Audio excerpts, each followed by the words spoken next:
China's artificial intelligence chatbot, DeepSeek. It is shaking this entire industry to its core.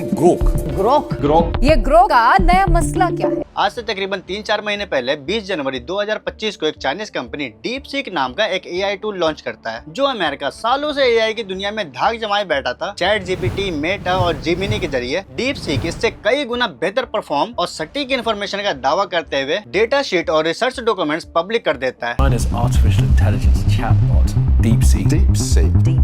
It is shaking this entire industry to its core. Earth-shattering developments in the AI space. The release of DeepSeek AI from a Chinese company should be a wake-up call for our ये DeepSeek दुनिया के सभी chat tool से बेहतर ही नहीं बल्कि completely free of cost भी है। यही वजह रही कि एक चाइनीज एआई एक ही वीक में गूगल प्ले स्टोर से अपलोड होने के मामले में चैट जीपीटी को पीछे छोड़ते हुए दुनिया में सबसे तेजी से डाउनलोड होने वाला ऐप बन जाता है, जिसने अमेरिका समेत पूरी दुनिया में तहलका मचा दिया। DeepSeek has become the most downloaded free app. DeepSeek's app shot to #1. It's certainly breaking app stores, that I can tell you.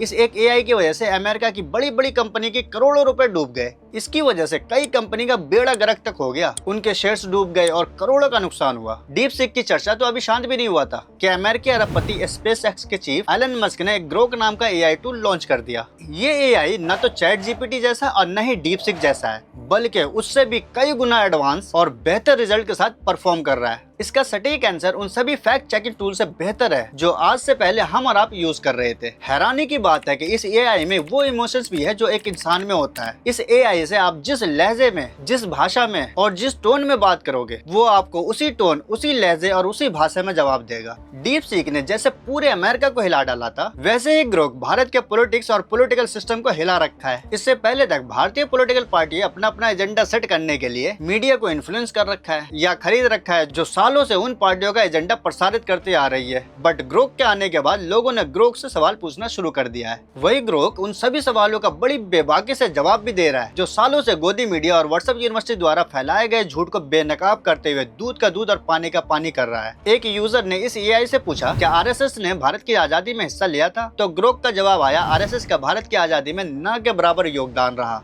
कुछ लोगों को ये रियलिटी हजम नहीं हो रहा था, तो बार बार काउंटर क्वेश्चन किया गया, लेकिन हर बार ग्रोक ने यही जवाब दिया, वो भी बिल्कुल ठोस सबूत गुलवालकर की किताब पंच ऑफ थॉट्स के साथ। उसने सावरकर के बारे में ये बताया कि अंग्रेजों से सबसे ज्यादा माफी मांगने वालों में विनायक दामोदर सावरकर का नाम सबसे ऊपर आता है, जिसने जेल से रिहाई के लिए कई माफीनामे लिखे। और सावरकर ही वो शख्स थे जो अंग्रेजों से 60 रुपए मासिक पेंशन लेते थे, क्योंकि उन्होंने ब्रिटिश सरकार से समझौता कर लिया था। वहीं एक यूजर ने ग्रोक से पूछा कि भारत का कौन सा प्राइम मिनिस्टर है जो प्रेस कॉन्फ्रेंस करने से सबसे ज्यादा डरता है, तो जवाब आया नरेंद्र मोदी। जो असलियत में इतिहास को पढ़ते हैं, उन्हें ग्रोक के इन जवाबों में कुछ भी गलत नजर नहीं आएगा। जब ग्रोक से पूछा गया कि तुम्हें आरएसएस और बीजेपी वाले गाली क्यों दे रहे हैं, तो उसका जवाब आया, हो सकता है आरएसएस और बीजेपी वाले का स्कैम और प्रोपेगेंडा बेनकाब करने की वजह से गाली पड़ रही हो। इतना सटीक जवाब, वो भी कैजुअल तरीके से, पूरे टोन के साथ, मानो जैसे कोई एआई नहीं बल्कि एक इंसान ही इसका जवाब दे रहा हो। दोस्तों, इस टेक्नोलॉजी की दुनिया में इतिहास को छुपाया नहीं जा सकता, कोई न कोई आपके सामने फैक्ट साबित कर ही देगा। इस एआई के सटीक आंसर के पीछे है करोड़ों जीबी डेटा, जिससे real time access to information मिलता है। ग्रोक को एक एडवांटेज और भी है, ट्विटर की सारी अपडेट इन्फॉर्मेशन का, जो बाकी एआई चैट्स को नहीं है। एलन मस्क ने ट्विटर को खरीद कर जितना भी ट्विटर का डेटा था वो यूज करा ग्रोक को ट्रेन करने के लिए। इसीलिए ट्विटर पे कई लोग बड़े रफ तरीके से, तो कई लोग गालियों के साथ बात करते हैं, तो कईयों का बात करने का तरीका बड़ा ही कैजुअल होता है। उन्हीं टॉक्सिक तरीकों को, उन्हीं टोन को ग्रोक पिक करके गाली का जवाब गाली से, टोंट का जवाब टोंट से और फनी क्वेश्चन का जवाब फन से दे रहा है। न जाने क्यों, बट एलन मस्क ने जानबूझकर गालियों को अनसेंसर्ड रखा है। ग्रोक से जब गोदी मीडिया के बारे में सवाल पूछा गया, तो जवाब मिला रिपब्लिक भारत, जी न्यूज, टाइम्स नाउ और सुदर्शन न्यूज चैनल गोदी मीडिया चैनल है, जो सत्ताधारी पार्टियों का एजेंडा चलाता रहता है। उसने ये भी कह दिया कि सबसे दल्ले एंकरों में अर्नब गोस्वामी और सुधीर चौधरी टॉप पर है, जो प्रोपेगेंडा फैलाने में माहिर है।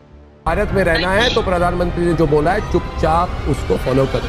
चुप कई लोग सवाल उठा रहे हैं इस एआई के पीछे कहीं कांग्रेस का हाथ तो नहीं, बट एलन मस्क तो ग्रोक के लॉन्च से पहले अपनी पूरी फैमिली के साथ नरेंद्र मोदी जी से मिलने आए थे और उन्हें अपना सहयोगी बताया था। मजेदार बात यह है कि जब ग्रोक से पूछा गया कि ट्विटर पे सबसे ज्यादा डिसइंफॉर्मेशन फैलाने वाला इंसान कौन है, तो पता है उसने किसका नाम लिया? अपने मालिक एलन मस्क का। इससे ये पता चलता है कि अभी तक ग्रोक एआई को पक्षपातपूर्ण तरीके से प्रोग्राम किया गया है, जो सही डेटा के हिसाब से राइट इन्फॉर्मेशन दे रहा है। बट भारत के कई लोगों को इस एआई का इतनी बेबाकी से जवाब देना सही नहीं लग रहा है। कई मामले में ये एआई गाली गलौज करते हुए भी देखा गया है, जैसे एक घटना लालू प्रसाद यादव जी के बेटे के साथ हुआ। ग्रोक एआई तेज प्रताप यादव को गाली देते हुए जवाब दिया, तो वहीं यूपी के ex chief minister Akhilesh Yadav को टोटी चोर तक कहा और प्राइम मिनिस्टर नरेंद्र मोदी को भारत का सबसे सांप्रदायिक नेता। बट आप लोगों को इस तरह के फजूल के क्वेश्चन आंसर करने से बेहतर है इसका इस्तेमाल करें अपने एजुकेशन के लिए। जैसा कि मैंने आपको शुरुआती वीडियो में बताया था, ग्रोक एआई चैट जीपीटी और डीप सीक से बेहतर है। आप लोग अपनी नॉलेज और इन्फॉर्मेशन को इंक्रीज करने के लिए इसका इस्तेमाल करें। ये एआई आपके एजुकेशन के लिए काफी हेल्पफुल है।